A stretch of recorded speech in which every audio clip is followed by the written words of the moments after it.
você está por aqui no YouTube navegando e pesquisando sobre cirurgia ortognática e se deparou com inúmeros depoimentos sobre refazer a cirurgia. Deu errado, não gostei, agora tenho que refazer. Afinal, o que está acontecendo? Te interessou esse assunto? Então fica aqui comigo, solta a vinheta.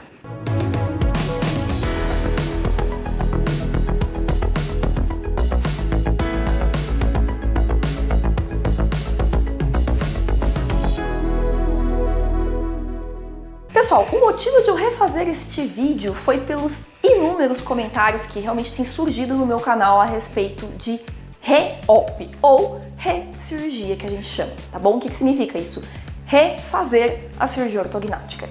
Isso me alarmou, me deixou assustada. Por quê? 4 anos atrás, neste vídeo aqui, eu fiz já uma chamada para vocês, um vídeo falando sobre o re-op, sobre a re-cirurgia. E de lá para cá, ao invés de observar uma tendência melhor a respeito dos re-ops, não, eu observei uma piora, ou seja, um aumento considerável no número de pacientes precisando de recirurgia, né? E é uma situação complicada, porque muitas vezes você, paciente que passou por isso, já não confia mais no cirurgião, não entendeu por que está acontecendo, às vezes o cirurgião não foi claro nas explicações e vem aqui no canal buscar realmente essas informações sobre a recirurgia, que é realmente algo muito sério e tem que ser levado com a sua importância necessária para o caso, tá? Então, gente, vamos lá. Eu vou falar basicamente os 3 principais motivos de ter que reoperar, ou seja, de ter que refazer a sua cirurgia ortognática, tá bom? Para que vocês tenham um pouquinho mais de conhecimento e tentem entender um pouquinho mais o que tem por trás aí dos bastidores de uma recirurgia. A primeira grande causa, o primeiro grande motivo de ter que refazer uma cirurgia é a história do côndilo, tudo que tem relacionado com o côndilo. Pois é, gente, o côndilo tá aqui, ó. Tá essa articulação, tá? Ele faz parte da articulação, não que ele é a articulação, tá bom? Essa região aqui, como vocês podem perceber, é uma região móvel, tá? Ela é uma região molinha, móvel, é ela responsável por nossa abertura de boca, que faz com que a gente fale, que permita aí mastigação. Então, é ou não é uma articulação importante? Extremamente importante. Na cirurgia ortognática, nós não operamos diretamente a articulação. Isso é uma cirurgia de articulação, uma cirurgia da ATM, tá? Mas na cirurgia ortognática, a gente acaba tendo uma influência secundária nesta articulação, tá? Justamente porque o segmento, a parte óssea onde a gente corta, tem ali o envolvimento dessa região do côndilo. Então, o que pode acontecer, afinal, numa recidiva, né, de um movimento? Que isso é uma das causas, realmente, de ter que reoperar. A gente finaliza a mordida do paciente na cirurgia, tá? E por ser uma articulação que envolve muitos músculos, ligamentos, a hora que o paciente acorda, né, porque durante a cirurgia a gente tá com anestesia geral, o paciente tá lá dormindo, relaxado, a hora que acorda, esse côndilo, essa articulação puxa, né, todo o movimento que foi feito para outra posição, uma posição contrária, muitas vezes do movimento, e você fica o quê? Tudo isso para falar o quê? Que a mordida fica errada, tá? A mordida sai da posição.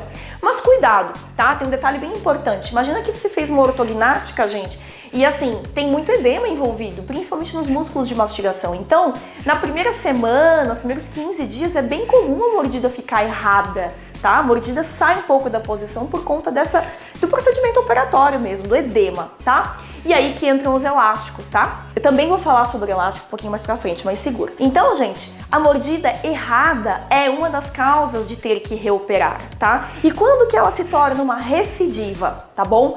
Quando os elásticos, agora sim vou falar dos elásticos, não foram bem manejados, né? Então você usou elástico demais, ou então usou bloqueio demais, ou então usou uma força inadequada, teu cirurgião não soube conduzir esses elásticos e tua mordida saiu totalmente da posição, né? Essa é uma das causas de não conseguir resgatar ali a mordida obtida no final da cirurgia, tá? A outra questão é que muitas vezes, gente, imagina você que tem uma mandíbula bem para trás, é um outro exemplo, tá? De uma recidiva do movimento. Essa mandíbula estava para trás a vida inteira, você fez a sua cirurgia com 50 anos, por exemplo, e a gente faz um grande avanço.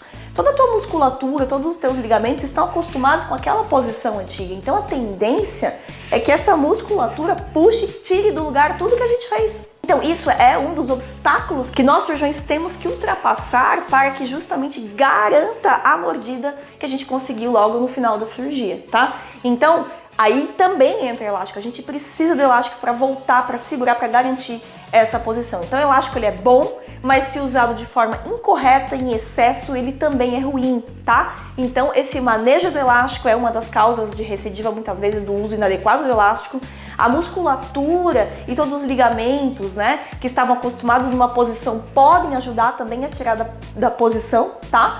E aí a gente tem a própria posição do côndilo. O que significa isso? Se fixar de uma posição inadequada, né, fixar os segmentos ósseos de uma posição que não é favorável, a hora que você acorda também sai do lugar, tá? Muitas vezes a gente já vê isso durante a cirurgia, a gente já corrige isso durante a cirurgia, tá bom? Aliás, essa posição do côndilo é um dos detalhes mais importantes no transoperatório de uma cirurgia ortognática, que faz com que nós tenhamos sucesso ou não, tá? E isso pode acontecer, tá bom? São detalhes que podem acontecer mesmo na mão do cirurgião mais experiente, tá? Lembrem, gente, que você não está adquirindo nenhuma bolsa, nenhum celular, onde a gente tem ali totalmente um aparelho envolvido, né? Algo sem o capital humano. Nós temos detalhes que diz respeito à saúde, que torna todo esse sistema um sistema complexo. A articulação tua ela é diferente da articulação do outro. E tem articulações que são mais molinhas, tem articulações que são mais rígidas.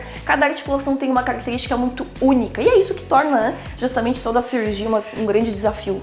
Porque a gente sempre tem surpresas, muitas vezes, com cada paciente, tá? Tem côndilos que são mais fáceis de fixar, tem côndilos que não são tão fáceis de fixar esse segmento, tá? Não o côndilo, o posicionamento do segmento.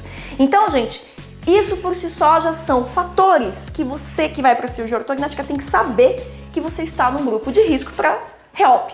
Ou seja, o que eu quero dizer com isso, gente? Vamos traduzir aqui. Você vai para a cirurgia sabendo que pode ter que reoperar, tá? Fato, porque pelo que eu expliquei aqui nesses minutos, você percebeu que é algo complexo, certo? É algo complexo realmente. Cirurgia ortognática não é uma cirurgia de siso, tá? E tem que ser encarada com essa importância de procedimento complexo, tá bom? Segundo motivo agora de ter que reoperar, de ter que refazer sua cirurgia, que é o que, gente? A má união ou a não união, muitas vezes, do segmento ósseo, tá? O que significa isso? A gente precisa fixar, certo? O osso, ele só cicatriza em ausência de movimento. De novo, vamos lá. Se você quebra um braço, você não tem que engessar. Acho que eu já falei isso em algum outro vídeo, hein? Mas a gente fala de novo. Tem que fixar o braço. Então você engessa o seu braço. Você fica fazendo assim com o seu braço quando você quebra um braço, por exemplo? Não.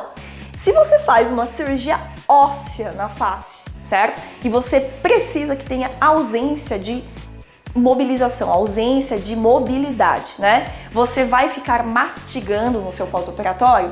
Não. Por isso que a gente precisa que a dieta seja líquida e pastosa, 45 dias no mínimo a 60 dias, tá? Para que não tenha uma sobrecarga nesse sistema de fixação que são as placas e os parafusinhos, isso tudo é muito delicado, né? Já mostrei aqui em outros vídeos, as plaquinhas, elas têm 2 milímetros de espessura, é super delicado. Então, e a carga mastigatória, a força de mastigação, ela é muito intensa. Você tem força para quebrar uma placa, por exemplo, mastigando, né?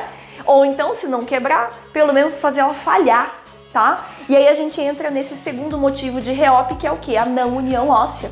O osso não colou. Mas é só por conta de uma carga, de um excesso de carga? Não. A má união óssea, ela se dá por N motivos, tá? Eu vou falar aqui os principais, que é excesso de carga. Então, quando você não se cuida direito e submete esses segmentos que deveriam estar cicatrizando quietinhos a carga, ao movimento, tá? E muitas vezes fatores próprios seus também ajudam a não cicatrizar. Por isso que a gente precisa investigar muito bem o seu estado de saúde, o seu estado nutricional principalmente, tá? Para saber se você tem condições nutricionais que ajudem realmente o teu corpo a fazer eu ia falar o turnover ósseo, que é realmente o termo correto para isso, que é justamente para fazer colar o teu osso, tá? Em termos leigos, colar o osso. Então a gente precisa de uma série de fatores dependentes de você, muitas vezes, outras vezes não tão dependentes, como a placa, o sistema de fixação, o tipo de placa e parafuso, a quantidade de placas e parafusos, tudo isso vai influenciar no tipo de fixação, tá? Que pode falhar ou não. Se falhar, muitas vezes, reop,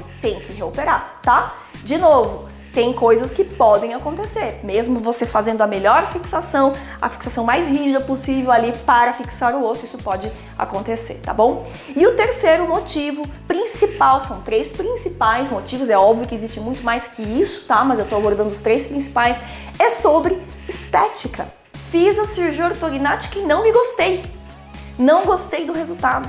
Já passou 6 meses e eu continuo não me gostando, passou 3 meses e eu não gosto. 1 mês, pessoal, 1 mês, eu vou dizer pra vocês, é muito cedo, tá? É muito cedo pra você falar, mas eu ainda não tô mostrando o dente, ou tô mostrando muito dente, ou eu não consigo selar o lábio, enfim.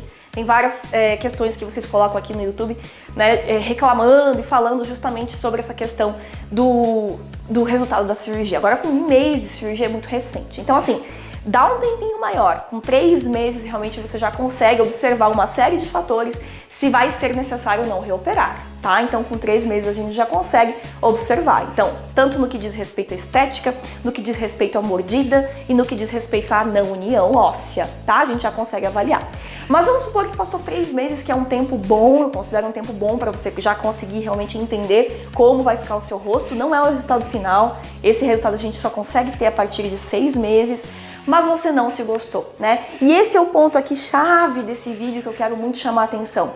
Essa cirurgia é uma cirurgia ortopédica, uma cirurgia óssea, tá? Como eu já falei em inúmeros vídeos, complexa e de cicatrização complexa, porque não depende só ali do material de fixação, vocês acabaram de perceber quando eu expliquei o segundo motivo, tá? Então, qual que é o nosso objetivo como cirurgiões? Evitar ao máximo os reops, as recirurgias. Porque por ser uma cirurgia esquelética, toda vez que a gente tem que refazer um tipo de cirurgia dessas, tá? É bastante complexo. Porque tem que cortar o osso de novo, tirar todas as placas e o principal, aquela posição que você tinha do teu rosto antes da primeira cirurgia, né? Você não volta mais, tá? Então a gente não volta. O rosto, uma vez operado, ele não volta 100% ao que você tinha como o seu rosto antes da cirurgia. Porque a gente tem uma nova inserção de músculo, de pele, de ligamentos, tudo muda, tá? E quanto mais tempo isso passa, realmente mais definitivo o resultado vai ficando, tá? Então quanto antes você reopera, melhor nesse sentido, a gente consegue manejar essas alterações de tecido mole principalmente, tá? Mas o que é importante você entender? A estética, ela é um fator na cirurgia ortognática que surgiu, tá? Com o advento principalmente do planejamento digital. O que é isso? Antigamente a gente não tinha um software, não tinha um computador. A gente fazia simplesmente um traçado 2D numa folha e só conseguia ver o perfil do paciente. Então, a gente não dava foco para estética, tá? No passado, porque o objetivo principal dessa cirurgia era função e encaixar a sua mordida. Quando a gente teve o advento, né, justamente dessa tecnologia toda que nos permitiu ver tridimensionalmente seu crânio, o tecido mole, essa construção do crânio complexo que a gente fala, que é tecido mole junto com dente e osso, a gente ganhou ali uma gama de movimentos, de possibilidades realmente muito rico, né? Onde a gente consegue agora dar estética, a gente consegue visualizar como ficaria o seu rosto 3D. E aí realmente o objetivo dessa cirurgia ele começou a se passar a não apenas funcional, como também estético. E eu acho que aqui é o ponto auge do vídeo. A gente não pode ter um reop decorrente de estética. Isso é uma coisa que tem que ser evitada ao máximo, porque a gente tem como planejar antes. E a gente tem como discutir as consequências da movimentação, tá? As consequências do resultado estético que a gente pode dar para você. Então, essa queixa do que você entende por estética tem que ser muito bem avaliada para saber se não é uma queixa irreal sua, tá? Eu venho aqui com foto, eu quero ficar assim, isso não existe, tá? Porque você tem as suas características próprias, né? Então, esse detalhe, essa filigrama de tratamento, onde até onde nós conseguimos entregar estética e até onde você quer a estética, isso precisa ser muito bem alinhado. Porque não dá para ir para uma cirurgia dessas e você se arrepender por conta de estética. Se é para fazer uma cirurgia dessas, você tem que ficar melhor, você tem que se sentir melhor. Você tem que entender que o resultado foi para te melhorar e não para te piorar. Se não, vou ser sincera, não faça. Se você perceber que tem alguma queixa que é irreal em relação à expectativa desse tipo de cirurgia, não faça. porque a chance de frustração é muito grande. E, de novo, ter que refazer uma cirurgia dessas é algo complexo. Então, aqui, para finalizar esse vídeo, eu vou dizer para vocês o seguinte: o que você faz para prevenir, né, o reop? Para evitar que você tenha que refazer a sua cirurgia? Você percebeu que com os dois primeiros motivos que eu já expliquei, a possibilidade de um reop pode ocorrer, tá? E mesmo porque você assina um termo dizendo eu sei que pode ter o reop, mas a gente consegue fazer de tudo para evitar. Então, o bom cirurgião que está preocupado em entregar o melhor para você, pode ter certeza que ele vai tomar cuidado com todos os mínimos detalhes. A gente está falando de uma cirurgia que é bem detalhista, tá? Para que isso não ocorra. Agora, o terceiro motivo, eu vou dizer para você, preste atenção no cirurgião que você escolhe, tá? Porque realmente essa responsabilidade também está nas suas mãos. O bom resultado de uma cirurgia ortognática também é sua responsabilidade. E ela começa nesse momento aqui, quando você está fazendo as pesquisas, quando você está buscando alguém para te operar. Cuidado com promessas muito facilitadoras, com dourar a pílula demais de um procedimento que é complexo, com facilidades demais. Tu lembra, gente, esse caminho muito fácil na ortognática, ele não existe, tá? Essas são as dicas que eu dou para você. Escolha muito bem um profissional que vai fazer sua cirurgia. Já fiz um vídeo aqui de novo, vou colocar ele para vocês, para dar uma dica, algumas dicas para você de como escolher um bom profissional, tá? Em cirurgia ortognática, para que você tenha a sua cirurgia de sucesso, porque realmente a escolha, né, essa diligência da escolha, ela depende, sim senhor, sim senhora, de você, tá? Então escolha bem, escolha com sabedoria, siga sua intuição, avalie muito bem os resultados, converse com os pacientes que fizeram cirurgias com um determinado doutor para que você não se arrependa depois. Lembrando que uma cirurgia, uma recirurgia, ela é sempre mais complexa. Toda vez que você tem que refazer uma cirurgia ortognática, tá? A previsibilidade do resultado se torna cada vez mais dificultosa, tá? Então, minha sugestão é, tente fazer de tudo para escolher muito bem e ser bem sucedido, e que com uma cirurgia você tenha ali seu resultado de sucesso, sua mordida encaixada, a estética obtida, mesmo que não seja a estética 100% que você quer. A gente não pode ter tudo na vida, tá? E aí cabe ao cirurgião explicar isso para você e falar, isso eu consigo entregar, isso não, tá? Então, eu acho que a sinceridade na relação, a transparência, tá, desse tipo de procedimento complexo precisa ser dividida com o paciente. Hoje em dia os tempos mudaram e isso precisa realmente ser colocado para você na hora de você escolher o que você vai fazer, se opera ou não, com quem vai fazer, sim ou não, certo? Então eu espero que você tenha gostado desse vídeo, deixa seu like, se inscreve no canal se você ainda não é inscrito, para você receber as notificações de novos vídeos, senão o YouTube não vai lembrar de você. Então deixa seu like e se inscreve se você ainda não se inscreveu. Até a próxima!